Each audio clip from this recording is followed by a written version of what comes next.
Welcome to the Man Cave Podcast with Dan Casper.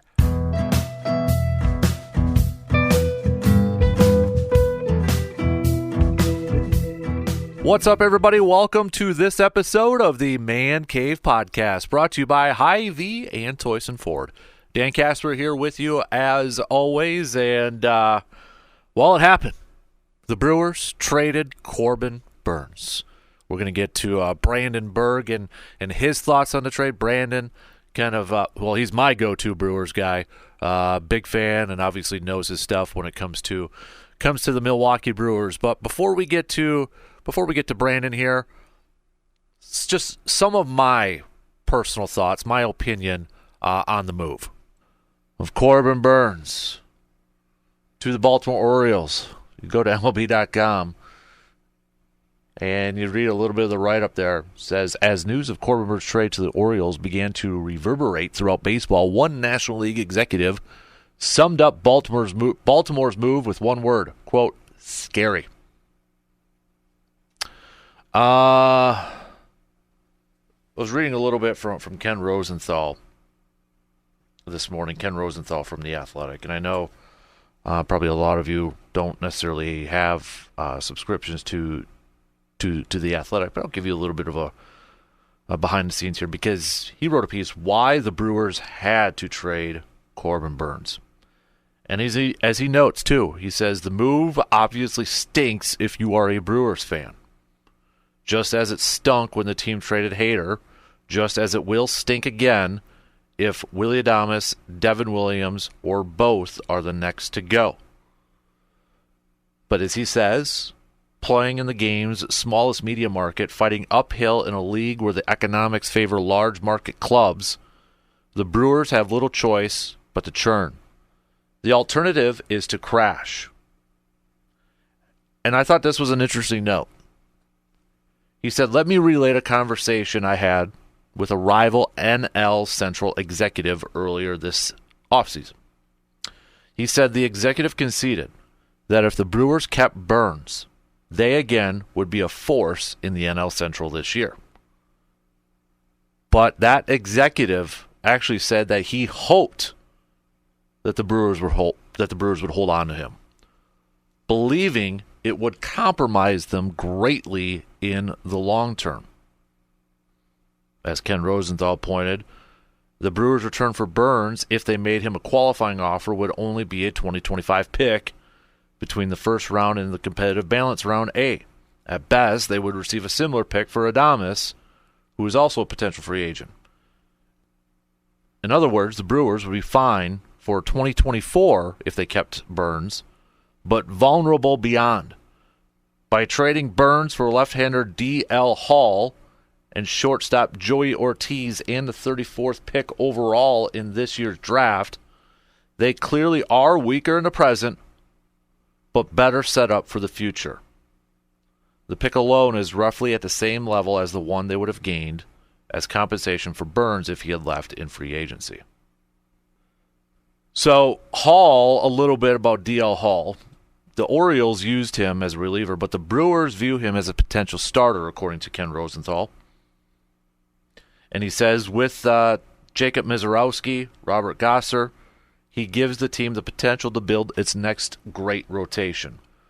Ortiz is a gifted defender who could play third for the Brewers or shortstop if Willy Adames is traded. And as he notes too, all of that is probably a little consultation for perhaps for fans accustomed to watching Burnes and Woodruff at the top of the rotation that will now be led by Freddie Peralta and Wade Miley.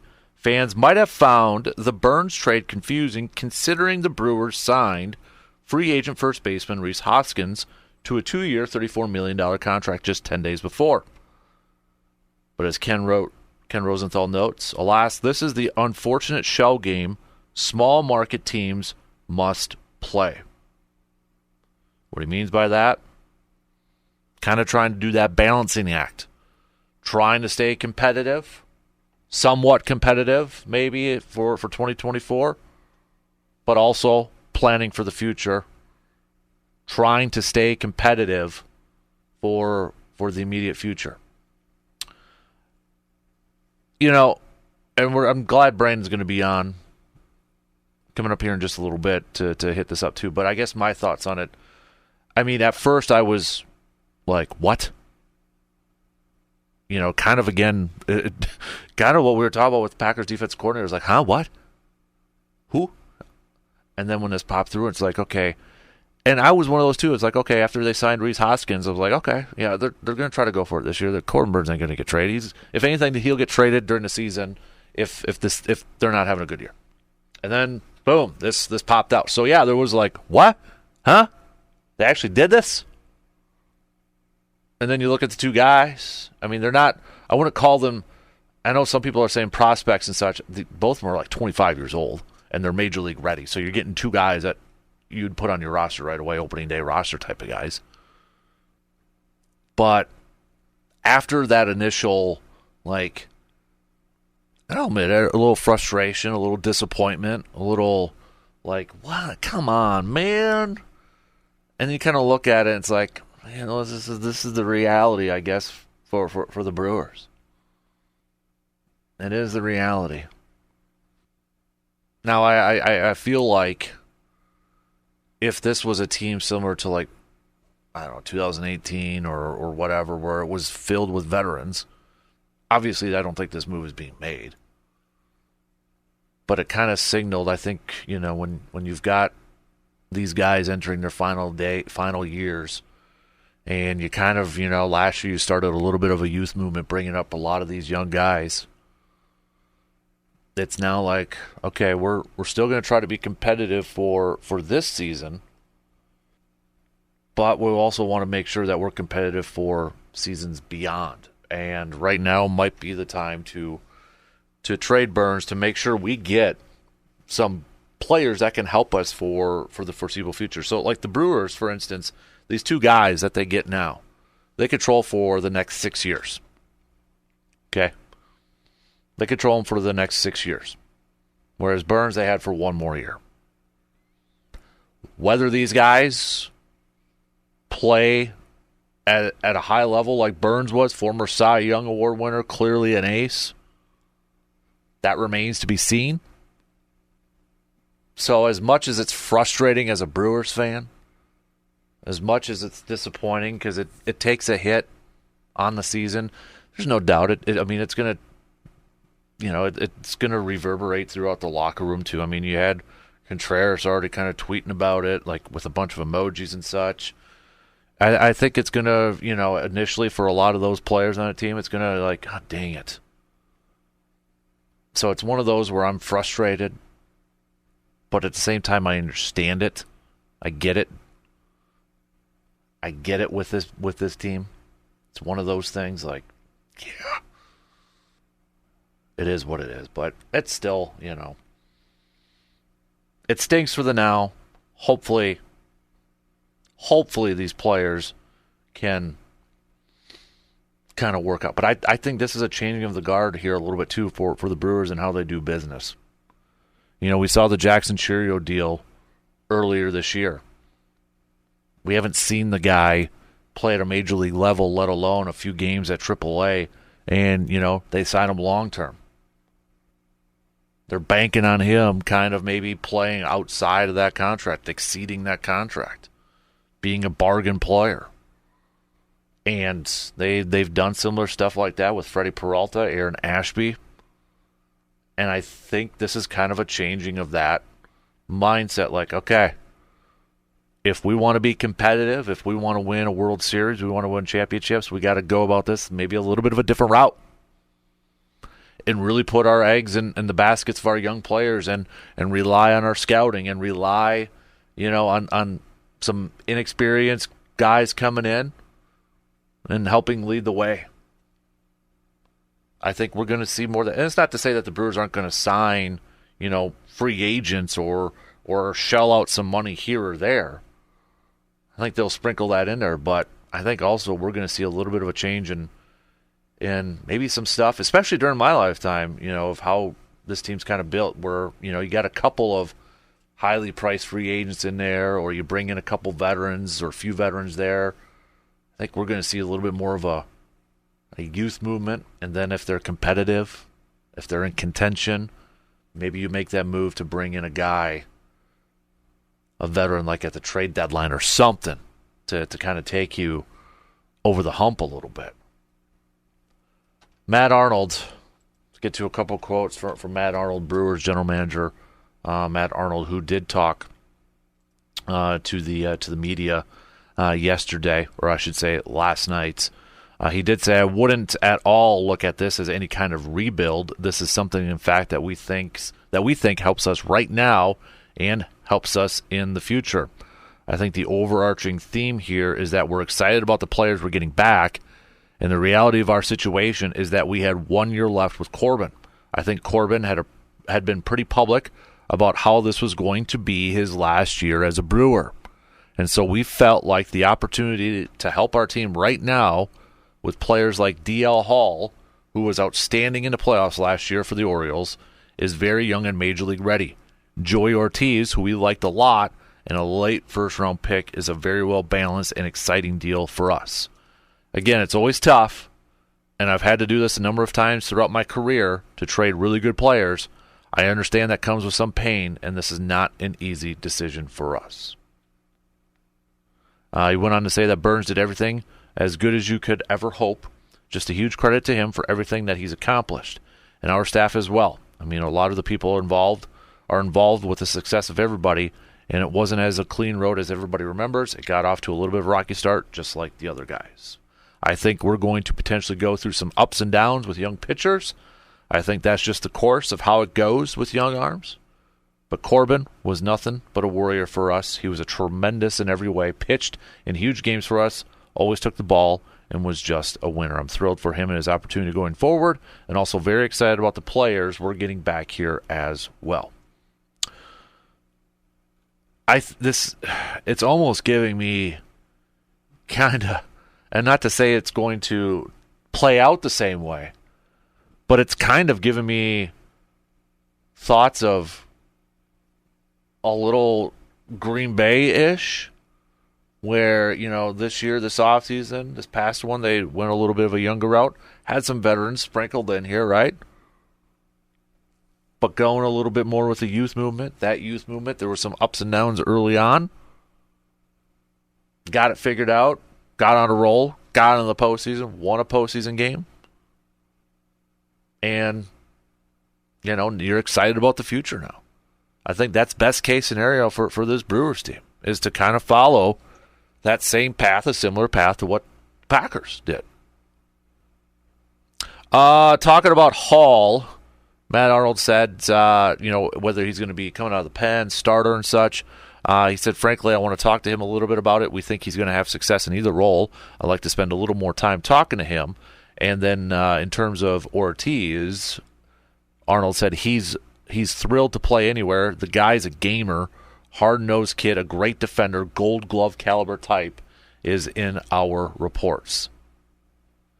He did say, too, with less than 2 weeks before pitchers and catchers report, that he didn't really necessarily close the door on any other moves being made, saying, I'm certainly open to more conversations. I certainly wouldn't shut any conversations down at this point in the offseason.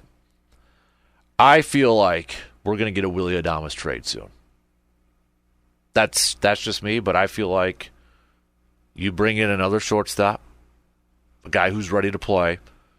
I know they said possibly third. You got Tyler Black, who can play maybe a little bit third, but now is Tyler Black going to be that other first baseman? Could he be first base? And then you got this guy.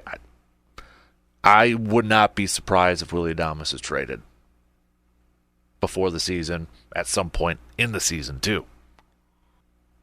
You got the Dodgers throwing in their Marlins, Giants, teams rumored to be interested in him. But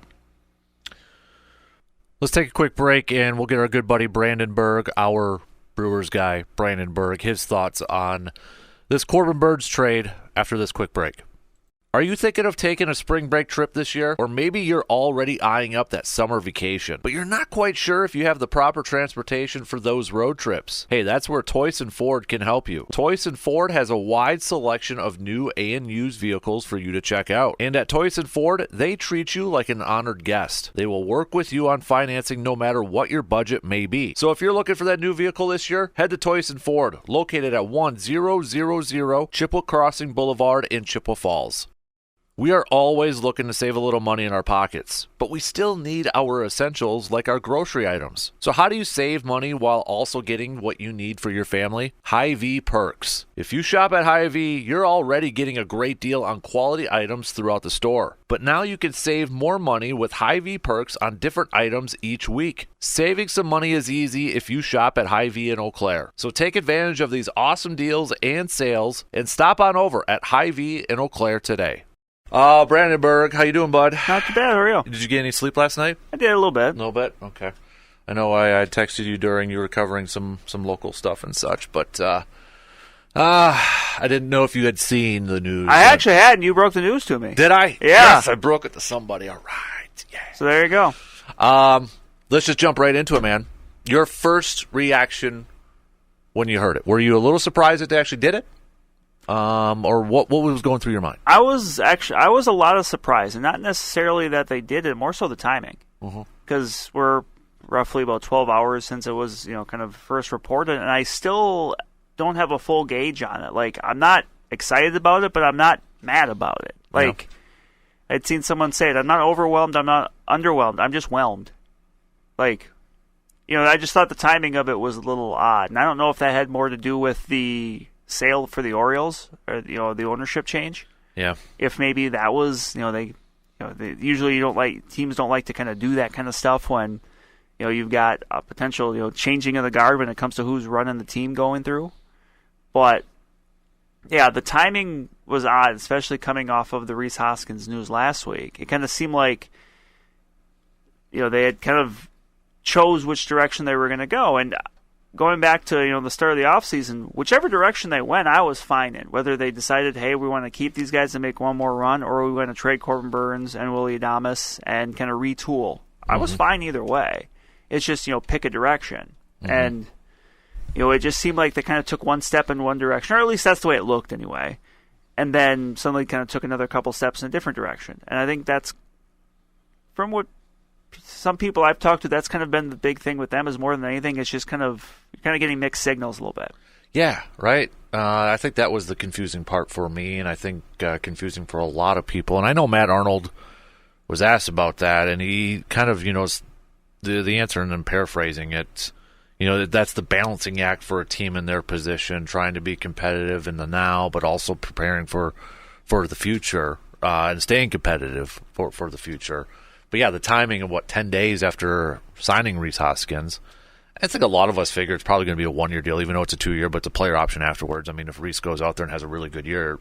Ideally, it's a one-year deal because he goes out, hits the cover off the ball, and then gets to be a free agent next year. Right, exactly.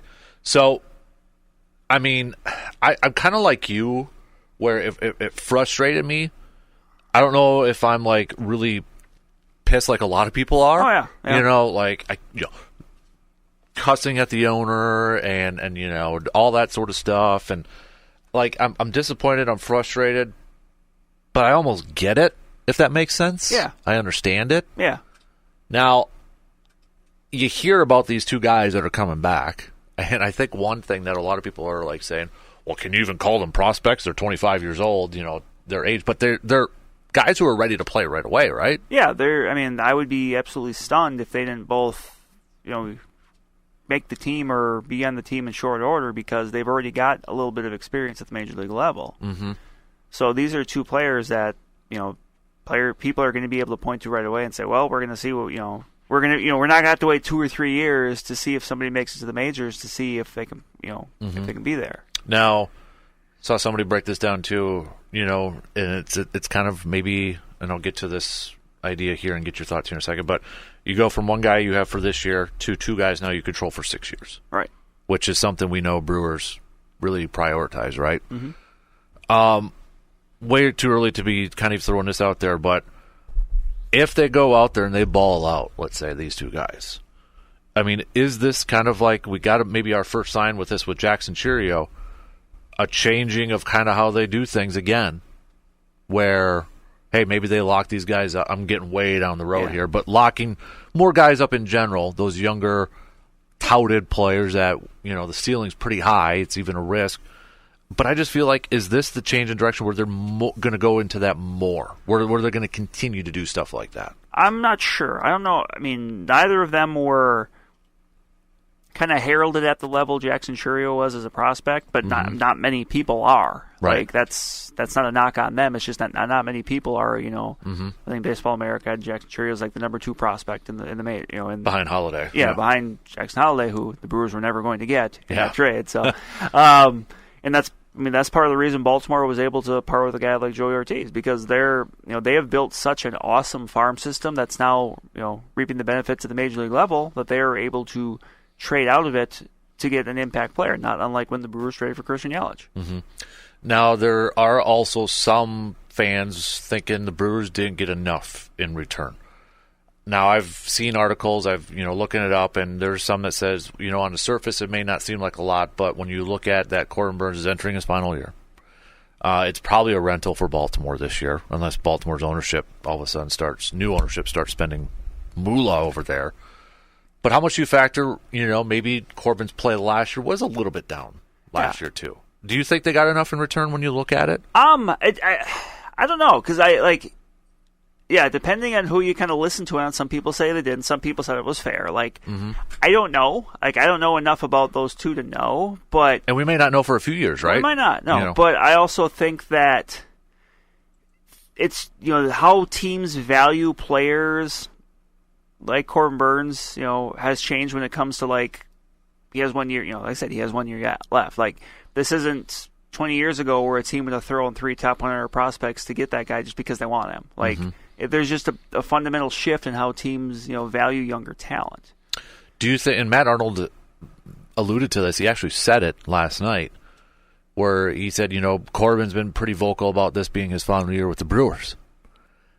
I got to imagine that factors into trade talks, like negotiations, right? I mean, you got the guy saying, hey, I'm not going to be back, so that lowers the price a little bit. You would think it. He's going to, unless they're absolutely blown away with an offer, they're going to at the very least test free agency, because you don't get very many chances to do it, especially. And Corbin said that too, like when you get to that point, you want to test free agency. Right. So, I'm sure it does, but I don't think very much, because most players in that boat test free agency. So I don't think it was. Let's put it this way: I think it was more so a deterrent, maybe, for the Brewers keeping Corbin Burnes than it was for a team trading for him, because you just kind of know what you get. Right. You know what you're signing up for there. Good point. That's a good point. So, how much are you on the side of the fans who are, this is more kind of ammo or gas to the fire of Mark Anasio? Again, because we had quite a few, kind of cussing out the owner here. I mean, is this an owner issue again with payrolls and all that sort of stuff? Or was it, them getting, Burnes upset last year with the arbitration case, and this kind of, leaked over, even though that they agreed to arbitration? They didn't get to that point this year. It was pretty we'll just do this. I'm not entirely sure, because remember, this is like a week and a half after the report. I think it was Bob Nightingale that said that it was Mark Anasio that called Rhys Hoskins' agent and upped the offer to help get him to sign in Milwaukee. Good point. I forgot about that. Yep. And anyone that's listened to this for any length of time knows that I'm not a Mark Anasio defender. I've called him out when I thought he deserved to be called out. Yep. But I don't necessarily view this as being cheap. It's just kind of understanding the circumstances. And like you said, they knew Corbin Burnes wasn't going to be back. You had 2 options. You can either keep Corbin Burnes and see how this year goes. And remember, there's no guarantee of anything. And then, you could trade him at the deadline, but you're probably not getting even as much as you got here, because then the team's trading for Corbin Burnes for 2 months.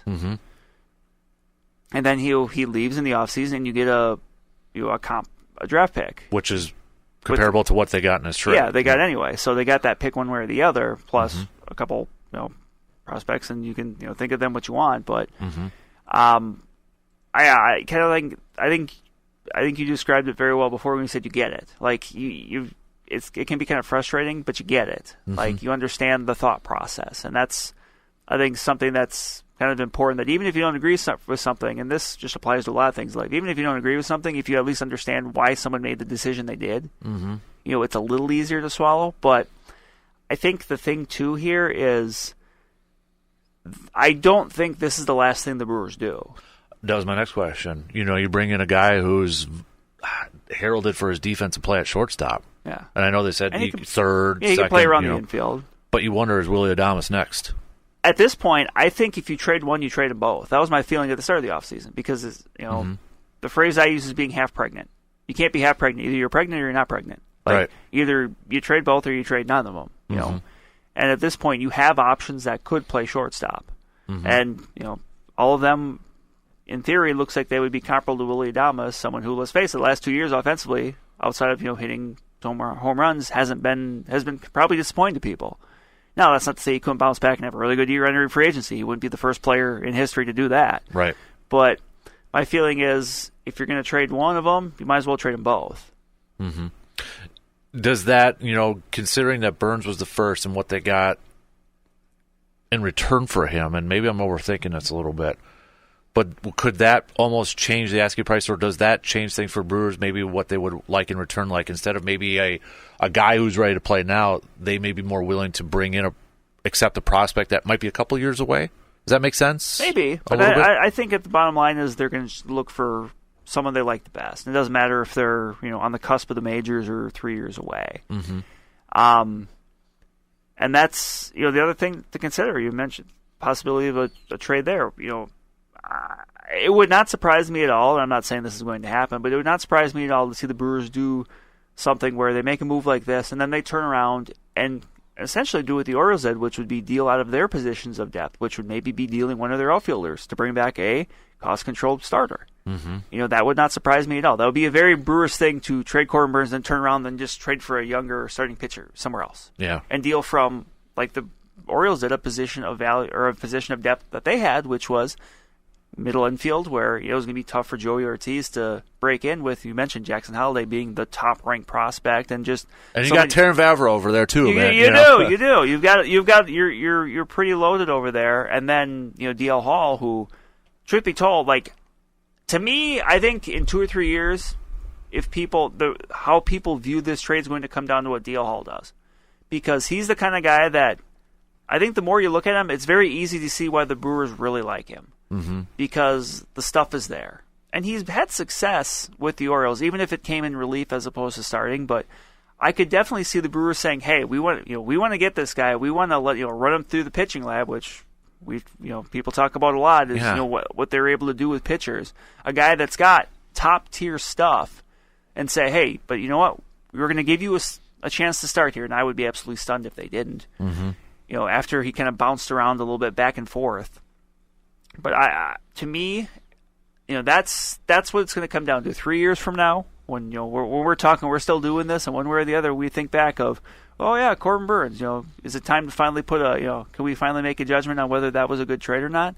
I think it's going to come down the vast majority of what did DL Hall ultimately end up doing. It's kind of like the NFL draft in essence, when you say, I think you and I both don't like grading a draft the day after. And it's like you got to wait a couple of years for it to happen. Would you say, though, in 3 years, if you were, this would be the ideal Brewer situation for their rotation? Freddie, Ashby, Mizorowski, and Hall? Yeah. Your top four right there? I think that, yeah. If all of those guys worked out, remember, there's no guarantee they will. But if that were to be the case, then I would think you would say it would be a success. Do you know if they're still planning on Ashby as a starter, or what? I think Matt Arnold said they were. Okay. I thought I had seen that even before yesterday. He had talked with media, or he had done a radio or something. There was something where they had brought up Aaron Ashby. And, spring training being a couple weeks away, I think even now more so than ever, he's going to be the ultimate wild card for that team. Right. But I think they said they were looking at him as a starter. Okay. Because that was the plan last year until he got hurt. Right. in spring training and such. And there was more depth there to where when they brought, if they would have brought him back and he would have been able to come back, down the stretch, it would have been easier to, slot him in as a reliever. Mm-hmm. So, and again, I mean, now this obviously this rotation looks a little thinner than Brewers fans have been used to the last few years, but I would be a little surprised if the rotation was as is 2.5 weeks from now. Mm-hmm. I mean, it was almost like stages of grief a little bit. I don't know if that's the best. Like, I saw it, and I'm like, what? Because I was like, they just signed Rhys Hoskins, though. Mm-hmm. And then as much as you hate to kind of admit it, you're like, yeah, when you factor in final year and, getting back a couple guys who, and I know some fans aren't excited about these guys, but I'm willing to see what they got with them. Yeah, and I think that's probably what it comes down to for how much you like or dislike this trade is kind of, what do you think about, what you're reading about what other people think about those guys. Right, yeah. And I've seen a varying degree of it. Some people that, think the world of DL Hall and, again, think his stuff is great, and some people, not sure if he's ever going to be able to, be a starter. Right. And, Joey Ortiz, some people thinking, hey, he can bounce around, he plays really good defense, he doesn't, his contact numbers are good, he doesn't strike out very much. Mm-hmm. And other people thinking, well, is he ever going to be able to hit enough? Like, it's just, that's the thing, especially like social media, where you can get so many different opinions and so much information. It means you're usually going to see, as we know, with not just with sports, but with anything, you're going to see such a wide variety of it that, it just kind of depends on ultimately what you trust. Mm-hmm. It's just, so, I mean, you are probably the biggest Brewers fan I know. You're also probably the most level-headed Brewers fans that I know. I don't know if that's a compliment or not. Sometimes it is, sometimes it's not, though. So when you look at these last few years of, if we want to encompass Josh Hader trade, I'll even throw in Yelich. Why not? Trading for Yelich. Because that was a great moment, right? Yeah. When you look at these last few years, 5, 6, 7, 8 years, whatever, Brewers moves, what is your perception of this team? What is your feeling towards this team? Because you got, again, going back to a lot of people not liking ownership. Not liking some of the moves that they got. They don't get enough in return or always kind of letting the expectations down as a fan. When you look back at these last few years of all these moves that the Brewers have made, whether it's been bringing in guys or letting go of some of their best players, what's your feeling towards this? Do you feel like the Brewers have let you down these last few years? I don't think so. I mean, I would certainly like more. But I think I've also been a Brewer fan long enough to know you can certainly be getting an awful lot less. Mm-hmm. And, for better or for worse, like, expectations change. There was a time when I was a younger Brewer fan where my hope was that the team would have a winning record and that they would get to September and they would still be relevant. And that's been the case. Going back to 2017, they've played 2 regular season games that haven't mattered. Mm-hmm. The last game of 2017 and the last game of 2022. And I think... Well, I don't like the phrase. I kind of get what they mean when the whole bites of the apple thing. Like I don't know. I didn't like that. The way it was phrased, I didn't like it. But I understand the idea, and this is kind of one of those things where, I think the best way to put it. And Ken Rosenthal had a piece in the Athletic about why the Brewers needed to trade. And one of the things he mentioned was the NL Central, decision maker, whoever it was he talked to, that said, hey, that honestly. That person said, I hope the Brewers, as someone who's going against the Brewers, I hope the Brewers keep Corbin Burns because it will help them this year, but it will hurt them not trading him will have hurt them in the future. Mm-hmm. Yep, I mentioned that same one earlier. Yep, I had to re-up my subscription to read it. Yeah. But yeah, you got, I don't know who the NL Central rival is. Yeah, obviously they're given anonymity so they would speak freely, but. Mm-hmm. Yeah, so that tells you a lot though too. And is that gal wrong? Not really. When you kind of, I guess, look at the bigger picture of everything. It's going to suck this year when you go to opening day, and hopefully we're together somewhere watching the game, and it's not Corbin Burns trotting out there at this point. I would imagine it's probably Freddie Peralta, right? But it may hurt the first time you see, hey, Corbin Burns went 7 scoreless with the Orioles or whatever, that kind of stuff. But it sucks, but. As I said, above all else, I get it. Even though the timing was weird, even though I have to say I was very surprised because of signing Rhys Hoskins last week. Yeah. But even though that's all the case, like, I do get it. Like, I get it. And I know we all want our ownerships to have more money to spend, right? Yeah. I mean, we're getting spoiled right now with the Bucks just printing money for whatever they want to do. It's a little different when you compare sports. Obviously, all the major three are completely different from each other. NFL, you've got your salary cap. Basketball, you've got a soft cap with a luxury tax, but you can still, and their rules of trades and contracts and later bird rights is so... Like, it's very tough to... Like, I don't even fully understand it. It's like, well, you got to trade this person, you got this expiring contract. Like, I don't even understand it. And then you got max contracts for certain players. Supermax. I mean, it's different. Baseball is completely different than, too, and I get it. We all want our owners to have more money and such, but there's so many other underlying factors, I think, too, where they can use other income. You have the smallest media market there, which also affects payroll, too, because you don't have a bunch of bidders saying, hey, we want to bid to play your games on TV. Right. So you don't have that income coming in. That's something the owner can't change, right? He can't change the media size. Can't change the media market over there. Not say I'm fully backing Mark Anasio. Just looking at the facts there, it's like it's not as big as Chicago. It's not as big as New York. It's not as big as these other ones. So, and then, I know people who were even upset when he changed the name of this team. But you want more money. That's what comes in at that point, right? I mean, No, I was the same way. Like, and at that point, Miller Park had been in Miller Park in name for 20 years. It's not like it was Lambeau Field becoming, Quick Trip Field or Quick Trip Stadium at Lambeau Field presented by Progressive. Mm-hmm. Right. Yeah, exactly. So, I mean, I think sometimes we just kind of, I don't know. It's best way to sum it up for me is it's frustrating, but I get it because it's what happens with Brewers baseball. Yeah, and outside of the Christian Yelich trade, which, remember when, and now, like everybody else, when the Brewers extended Christian Yelich, I was very excited. Now, some people aren't happy about that contract. Well, you can't have it both ways. Mm-hmm. You can't be, screaming for teams to extend players, and then when they do, and maybe they're not as good as they were prior to that, be mad about it. Mm-hmm. Yeah. It's kind of a weird dynamic with this Brewers. It is. Brewers team and fan base, it seems like. And again, I think a lot of it is just because desperate for a championship. Yeah. Hungry for a championship. We've seen the Packers do it a couple times. Bucks just got one a couple years ago. And it's like, now we want the Brewers to do it. It's like, that's the last one to get that championship. Yeah. And do you think certain fans are just kind of getting tired of always hanging their hat on 1982? Yeah, I think so.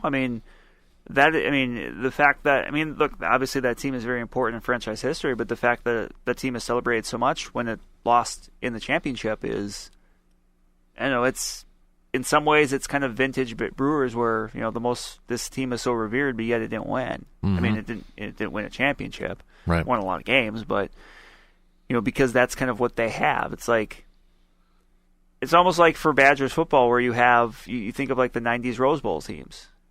They won the Rose Bowl, that's great, but they still didn't win a championship. They were the 4th or the 5th best team that year, but yet they're still held in such high regard. Mm-hmm.